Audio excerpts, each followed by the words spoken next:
we have our head here. We've let it set up and dry, the stick set up and dry. So now I want to drill our hole in through here, and you want to try to hit your center in there.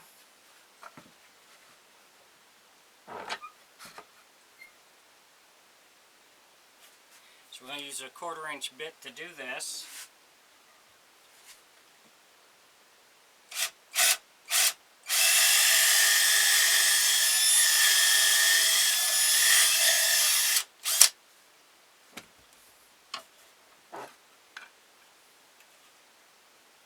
So that's pretty good. That's what we want in there. So now we'll just use our drill bit here and we'll bore this out a little bit so our string doesn't catch on it.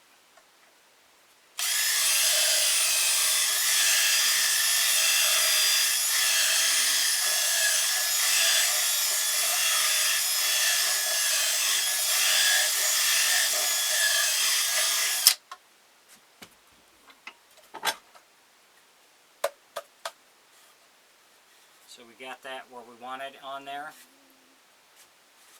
If you enjoy my videos, please like and subscribe on my YouTube page. I'd appreciate it. Thanks for watching.